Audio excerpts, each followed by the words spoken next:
Hi, good day, Rana. How are you today? I'm good, thanks, Antonio. How are you? I am great. I would like to ask you a question that most people want to know. Okay. Tell us some ways how to increase sales. Everyone wants to be that great salesperson. Everybody wants to be that person that business can come into their organization. So, let us know and let the audience be able to be knowledgeable on the sales arena topic that we have today.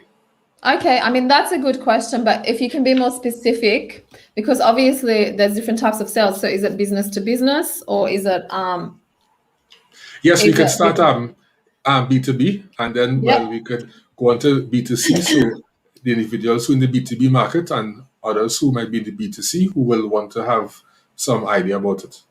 And is it excuse me, is it somebody that's starting a business or is it a big enterprise organized is it a big company where they have Well, people on the phone, or is it someone that has to do sales from getting on the phone to everything to closing? well, the small and medium enterprises, because majority of the businesses, the small medium enterprises, the big Okay. business, they yeah. All right. So, how do we increase sales? So, number one, I think it's important, especially when you're starting out, if you don't have a good marketing budget, is to get on the phone and just make as much contact as you can and go out and knock on doors. I know that it might sound old fashioned to a lot of people, but getting Mhm. on the phone um, is not about, especially when you're selling a business to business solutions, it's not about closing. It's about just getting out there. Number one, creating awareness. Number two, creating a touch point in a relationship. And number three, it's about gathering information and getting some form of appointment. So, yeah, get on the phone, go door knocking, send emails, build your personal brand as you are doing, as I'm doing. So Yeah. if you send someone a cold email and they see your name, most likely they're going to Google you, and what comes up is your LinkedIn profile as number one, or whether it's your YouTube channel. And then they look at you and they're like, well, is Antonio someone that is knowledgeable? Is he credible? Is he trustworthy? Is he someone that is worth my time to give him these 20 minutes or 1 hour? So building your personal brand. But most important, it's about just being genuine and thinking about what are the problems that you're going to solve. So coming from a place of the results and the problems that you solve and getting to the place of mastery where you are the master in this. But most important is like not just to make cold calls and send emails and and never follow up, because making calls or doing outreach is one touch point, and studies show that and don't quote me exactly the numbers, but customers need between 22 to 27 touch points of seeing your brand, whether it's through social media, you calling up, following up, sending emails, and seeing your brand in many different ways. Maybe you give a free webinar, whatever, for them to know, like, trust you. And once they know, like, trust you, then they're going to be able to um, make a decision whether it's to give you their time or Yeah. it's to eventually buy from you. So a B2B process is not like, the Wolf of Wall Street where we make one phone call, it's a one call close. Yeah, you can get a one call close to get someone's appointment, to get an appointment or to get an email. But many times when you're selling $5,000, $10,000 transactions and there's multiple decision makers, it's about building slowly and building that Mhm. trust slowly. And it takes time as well. And I like what you said that in terms of get on the phone, because many people right now they don't understand how to go about doing a call. They Yeah. don't know how to start a call, and that is something that most people have a difficulty with. And I would say that getting on the phone is simple. Think about it as you having a conversation with a friend, but in a professional manner. And from there, you Exactly. could build on it. And the good thing about it now that we have technology that we could record the call, and then afterwards we could go over to see our strong points, our strengths, and also our weaknesses. So with our strengths now, we gravitate our weaknesses, learn from that, and be able now for the next call to counteract that so that we could actually close the sale. So going forward, cold calling is most important, because sometimes, like in experience in sales, going to different sales places and trying to sell to prospects and these things, I realize that when I get on the phone, sometimes for the day I will be on the phone, make about, let's say, 20 to 30 calls. And sometimes you might be successful with about 4 or 5 clients rather than face to face. So you have to implement the two in your sales process in order to effectively sell. And sometimes we don't know it's that simple. Yeah, what you said is definitely. So there's 2 points is which I like that you said it's about that practice and then knowing what you did well and what you could do better. So it's not, you can read as many books and watch as many YouTube channels and do as many sales courses, but at the end of the day, it's about getting out there and recognizing your weaknesses as well and improving on those. And yeah, making calls, sometimes it's actually more efficient because if you don't have a lot of time to go door knocking, you can make so many more calls. So definitely, I Yes. agree. And going forward in terms of like the B2C space, what would you say are some of the ways that you could increase sales in B2C? So B2C, I think I'm not an expert in that, but I think you have to be really strong on the phone and make like really good cold calls and to be able to close them on the phone. But also I think in B2C, you need to have good marketing because many times in B2C, you have the decision makers who are in charge of their money. So it's the mom, the dad, the single person at home. And they're selling things that very emotional based. So whether you want to lose weight or you have very slow internet or you want to go on this, you want to look more beautiful or feel more healthy or whatever, find love, you can basically tap into people's emotions and pain points through an ad, a Facebook ad, where people can Yeah. click on that ad. And, it's not a lot of money sometimes, if it's like between $50 to a few $100, you don't necessarily, even to $1,000, you don't necessarily need to get them on the phone. You just have to have very good, strong marketing with a strong language, which resonates with their pain points and their values. And they also go through many touch points. If they see your ad multiple times, they might jump on your webinar here and there. Yeah, it's quite powerful as well. But yeah, I'm not like the full expert in B2C. I'm more B2B. Understand. Yeah. Well, Matthew said here that that is an excellent point, Rana. So you might not be Thank into the B2C, but your point was taken by someone and it was a great point. And going forward, as you talked about ads, like from before, talking from experience, I used to pay for advertisement, but I realize now, it's better to grow yourself organically because Mm. you can put out a piece of content each day. It don't have to be 2 or 3 pieces of content. And with that piece of content, you can reach many people, and what you have to do is make the content relatable. So let's say, for example, you're selling a car and you're selling cars and you put out a content based on cars. You can make it relatable for people who might be into the high-end industry. So you could correlate, cars and, that high-end effect. So it's things that you could use to make it relatable to your consumer or your customer, and they now will be basically buying to you because people buy into emotions and then tie it into logic.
Oh wow, I've been talking for so long. Oh my god. Okay, so No problem. God, what did I say? I think I spoke for a minute or so. You're like, what's Yeah, going on? I can't hear her. Okay, I, so sent- yeah, what were you saying? no, I sent you a message to say that I'm not Yeah, hearing you, but I didn't. I So can hear you. Okay. yeah, So what I was saying, I'll just repeat very briefly. You're right. People are emotionally driven when they make decisions, but many times they do justify it with the logic. But if they are more logical people, they will try and make the decisions mostly on logic with a bit of feelings. So we have to kind of gauge when we're speaking to people, are they more logical and are they more thinkers or are they more feelers?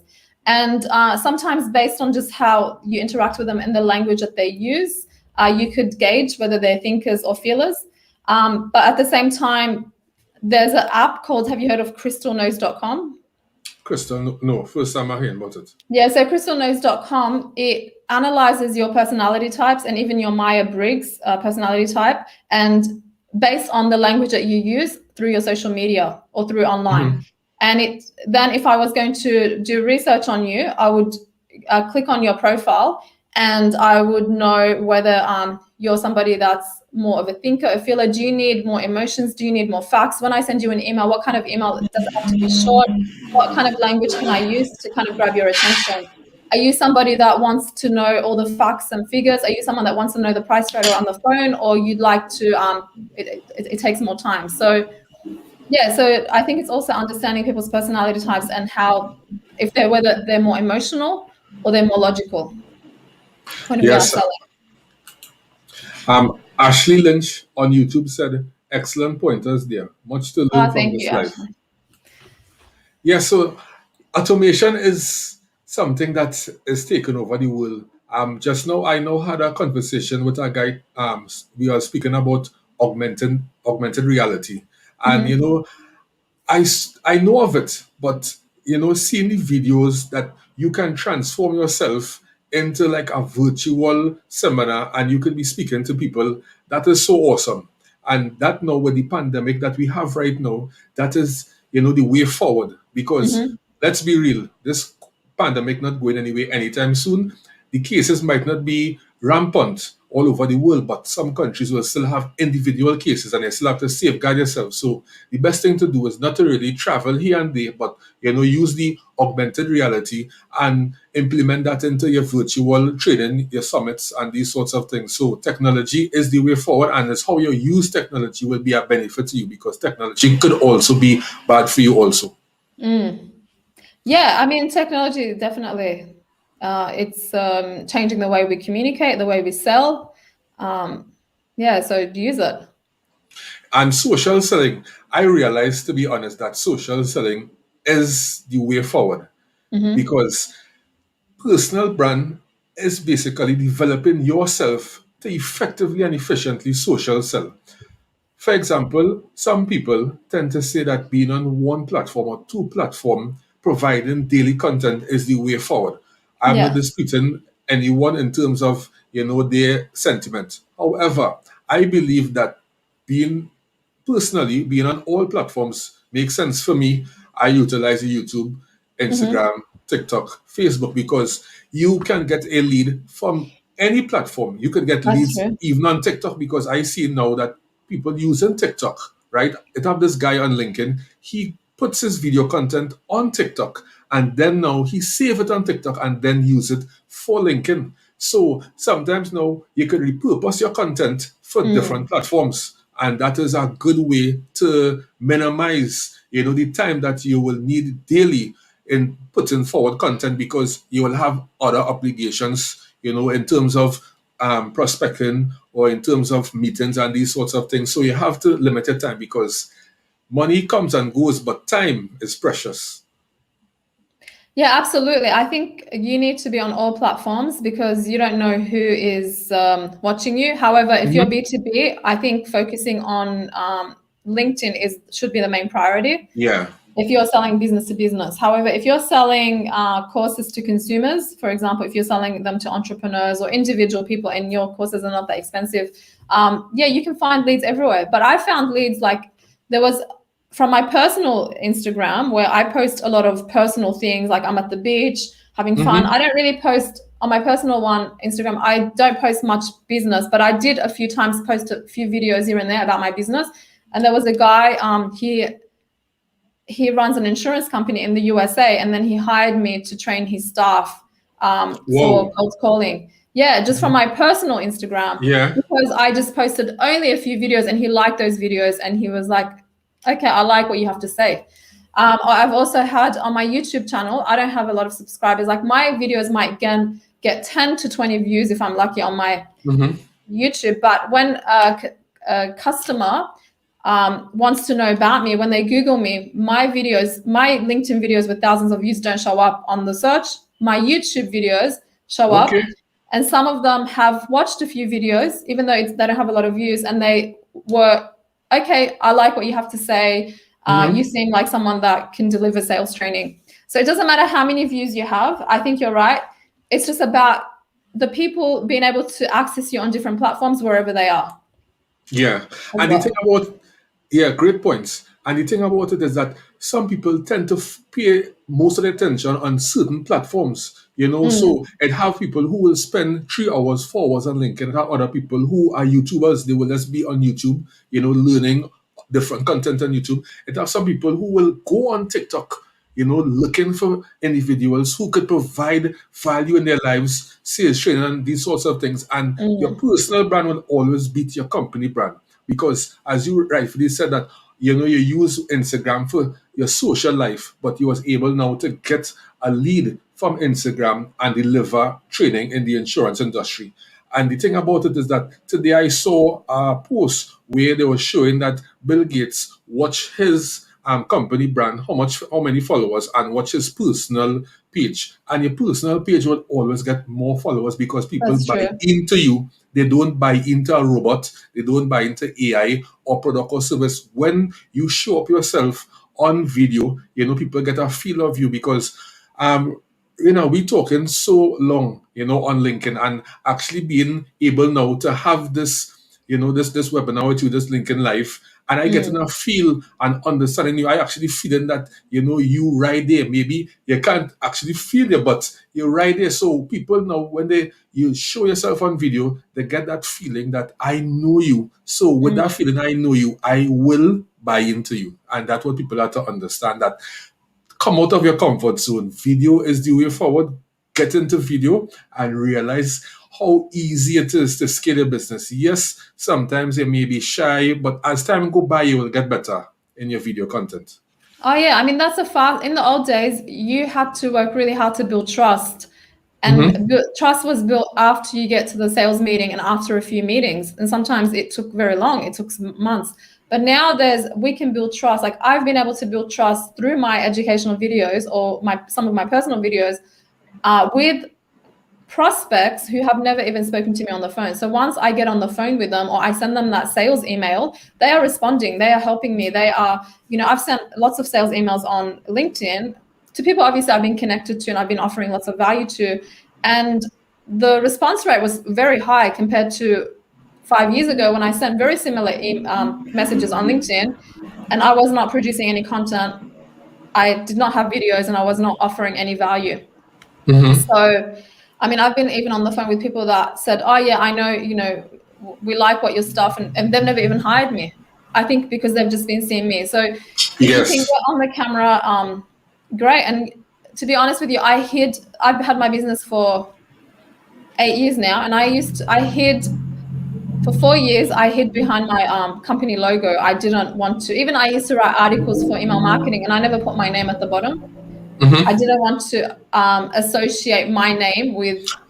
Understand. Yeah. Yeah. So, and I've had a few consultants and salespeople say when I'm trying to teach them about LinkedIn, and they said, "Oh yeah, so I'm just going to use our company logo, or I'm going to can we use our company page to promote?" And I said, "No, Mm-hmm. because at the end of the day, you need to use your personal LinkedIn because people are going to buy into you and your Mm-hmm. personality before they're going to buy into the logo and that boring content. They need to feel So true.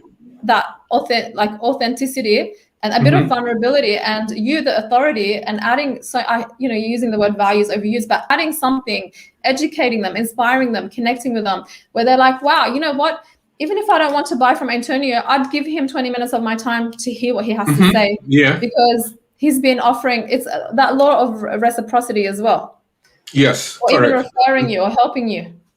Love it. And Matthew said here, this is very interesting on the YouTube video search results on Google.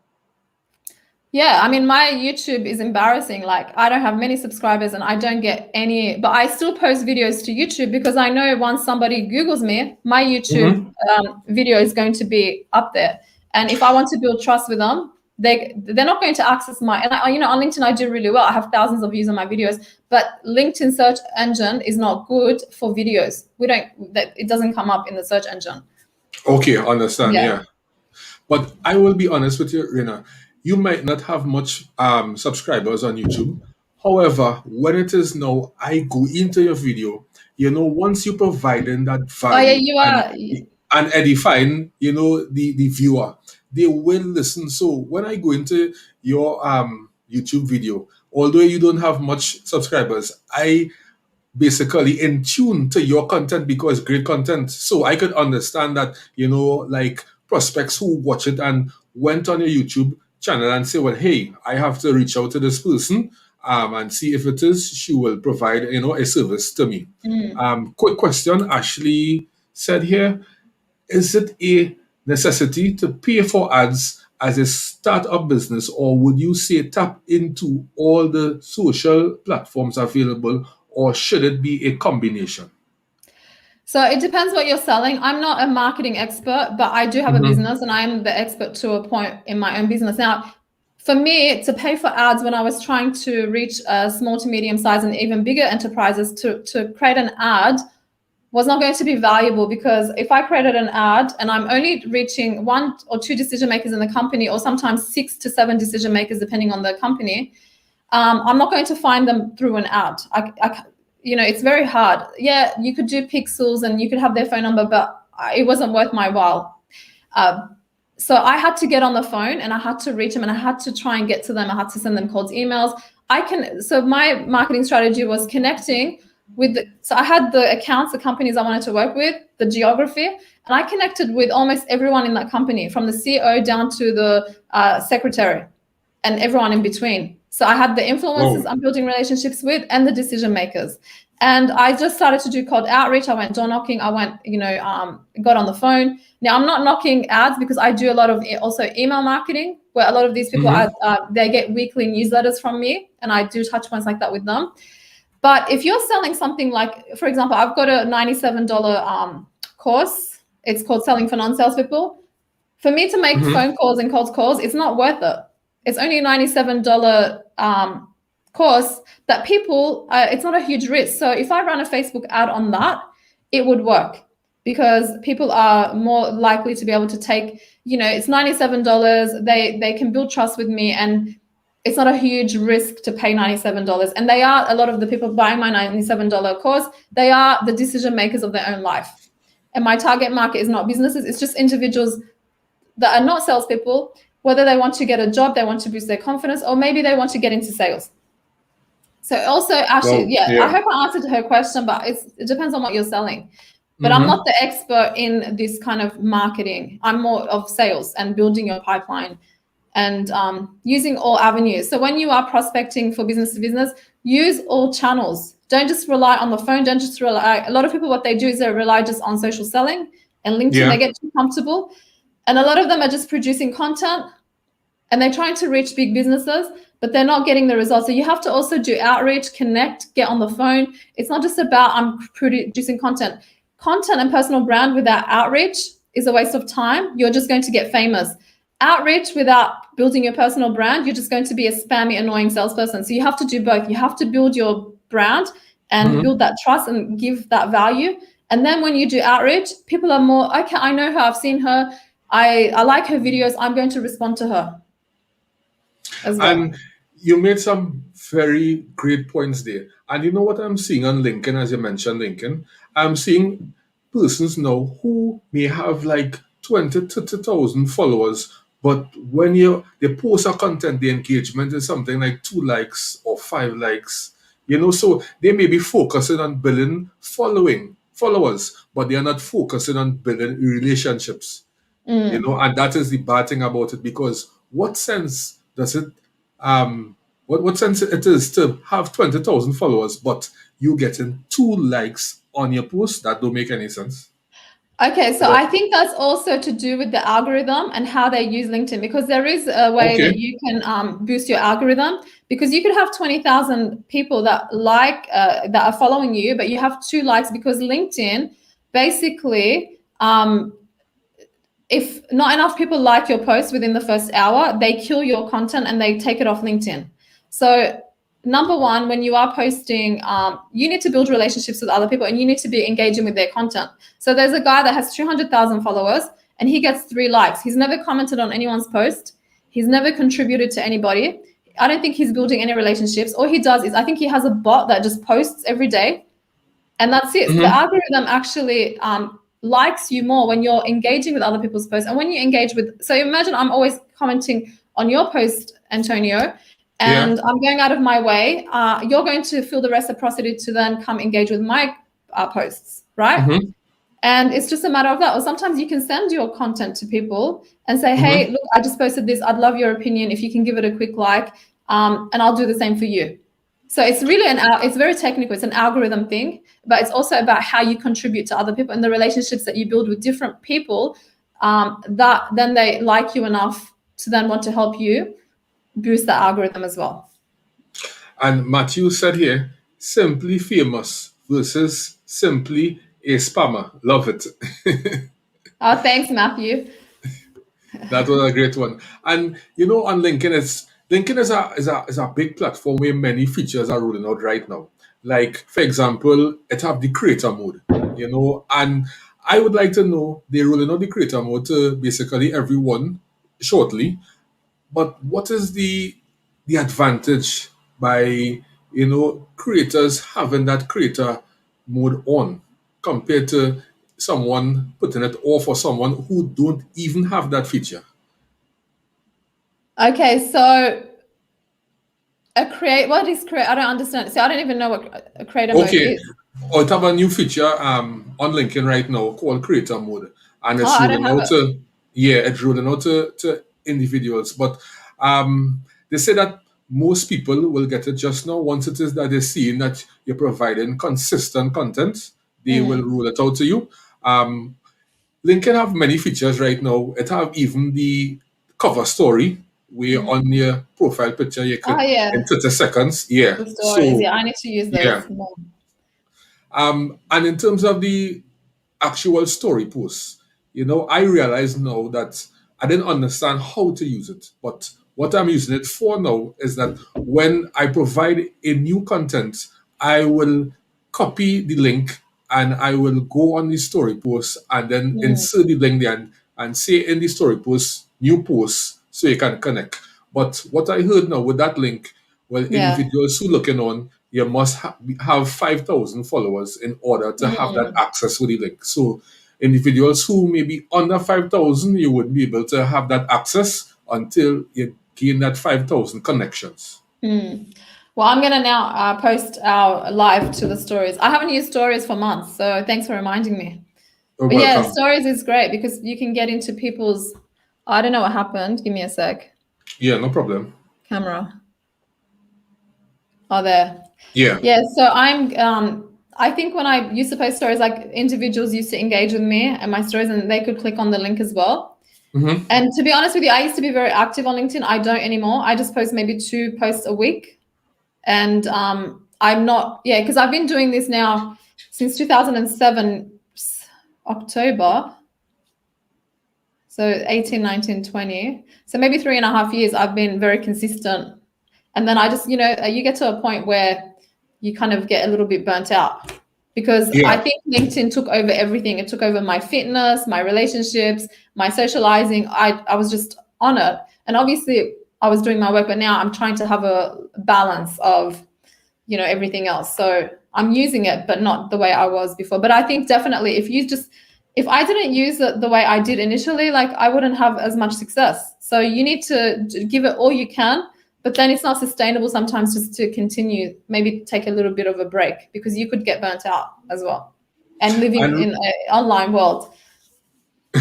and Rina, how many followers you have on LinkedIn? Like 50,000 plus? Yeah, something like that. And give us some insights as to how you was able to reach to that number. Well, as I said, I built relationships with people that were influencers that had hundreds and thousands, 50,000 to some of them hundreds and thousands to a million Yeah. followers. And every time they liked my post, because if someone with 500,000 or 100,000 followers likes your post, it goes to their network. Mm-hmm. And I was supporting them, and we built this community of people that is supporting each other. So, but at the same time, to be honest with you, I could have more followers because some of my peers, we started around the same, but they kept, because I'm not someone that's always consistent with my LinkedIn. So sometimes Yeah. I might take breaks. I think I could have reached more because the amount of time I spent, the year, 3.5 years, I could have built it more, but I didn't. Yeah, so it's just your relationships, being consistent, giving, engaging, commenting on other people's, which I don't as much now because, as I said, I'm trying to. But initially, I was commenting a lot. I was giving. I was helping people. I've helped people that started off with less than me and now at 1 million followers on LinkedIn. Giving them Wow. the advice and the tips, and I gave them all the secrets. And they just were very consistent and went with it and used what I gave them and more, and their own, obviously, talents and skills. And now they're, I think, 1 million followers, So, Yeah. and they started off with less followers than me. But these people post twice a day. They're quite, they're always on video. They're quite personable. They're very smart. And yeah, at the end of the day, it's you as well. Yeah. It's not just go for it. Matthew said, I can definitely sympathize with how much time LinkedIn can take up. That is so true because for me, just doing one video, yes, sometimes it's one to make the video perfect. It might take me like a half an hour to make a video because I would want to put the subtitles, at the bottom. Sometimes I may not put the subtitles because putting the subtitles does take some work also too because I use this tool, Capwing, for subtitles. But then now in the Caribbean, we do not talk, proper English. So I sometimes will have to go into Capwing and edit the wording because it will auto-generate to English United States. So Okay. So yeah, what do you use for your, sorry, my email, I should have shut it down. It's going. What do you use for your captions? What do you use? Capwing. Capwing. Yeah, I will send it to you. It's Yeah, yeah, very send me the easy to link. yeah, it's very easy to use. And with Capwing, it have some additional features now that you can add your subtitle and you Yeah. could add music. And when you add the music now, it have the option to turn down the volume, to decrease the volume so that you can hear yourself speaking clearly in terms of the content, which I find is Okay. excellent because most people from before, what they had to do was to go into one program, create your subtitles, and then go into a next program for your music. So on Capwing, you're doing the both, and it's free. Capwing. Okay. Yeah. Yeah. So with well, I used to use rev.com, but now I have a assistant, and because yeah, so she uploads it to YouTube. It's Hmm. automatic, and then she just edits it. It doesn't take that long. Like, it's only a few words that are different, and I kind of look at it, approve it, just for Yeah. yeah. So also for people that say is how much does it cost for Capwing? It's free. It's a free. Oh, It have paid version, but in terms yeah. of those two features with the subtitle and the music, that too is free. So if Okay, you want I'll to look into it. upgrade, yeah, and I never decide to upgrade because basically it's subtitles and the music that I Mm, want. So I am cool with the free version. yeah. Some people tend to use Canva, for graphics and these sorts of Mm, things, but yeah. um, I'm not too into the Canva. I'm not disputing that Canva is not good, but with Capwing, you could do many things. You can Yeah. edit, you could do graphic design also. It have many features in Capwing you could do. And I believe that that is one of the best sites. And it's a site that people maybe don't really know of because when it is like you watch certain videos, they always promote Canva, but they don't promote Capwing. Mm. They don't. Yeah, yeah. Okay. That's good to know. I'll definitely check it out as well. So, Reina, if anyone want to reach out to you, how could they reach out for your services and these sorts of things? Is it LinkedIn only, YouTube, how they could reach out to you? So, I mean, obviously here, Rana Kordahi, my LinkedIn, but on my so I do have a Instagram, which is Rana Kordahi Sales Coach. So you can get all my content quite easily because it's just all there. Yeah. And on Facebook, Rana Kordahi Sales Coach. Okay, Yeah. great. Or they can Yeah. check out my course, sellingfornonsalespeople.com. All right. Online. So, Yeah. in closing, Reina, anything that you would like to say before we end? You know what? That question always gets me because I'm never prepared. It's like, well, I mean, I think at the end of the day, you're going to, obviously, as they say, I don't know, it sounds cliche, but you will regret not making those calls and not going out there or asking that person out or whatever you want to say in your life. You'll regret it more than doing it and failing. Because, that guilt of not doing a what if is more, it's more painful than, okay, I tried, it didn't work out. Let me move on to the next best thing or next. So whether it's in your personal life, whether you want to ask a woman out or whether you want to make a cold call. And I think, so just practice going out and approaching women or whatever, asking all men. And that also helps you with your confidence. Or even making cold calls helps you with the confidence of the real world as well. Well, in dating, basically, you have to do research to find out about the person who you want to date. And when it is you start to date, it's a whole process, just like how sales is a process. And, for individuals out there who afraid to go on video, who may be wondering how to do a LinkedIn Live with, I guess, Reina and I, we didn't did any research or did any conversation from before. We just said that, hey, today we come on LinkedIn Live and we having a conversation. And we flow. It was great, and that's how it's supposed to be. It's not no interrogation. You just speak yourself, be yourself. And it's basically a conversation that we having, Reina in sales, I in sales, and we both shed light on the sales arena aspect. Sales is wide and sales have opportunity for everybody. You're selling your family life, you're selling your work life, you're selling your job interview. Sales is something that a salesperson don't need necessarily to be like, okay, it's sales alone. Anybody could read a sales book, anybody could, learn about sales because we need that in our lives because we does it each and every day.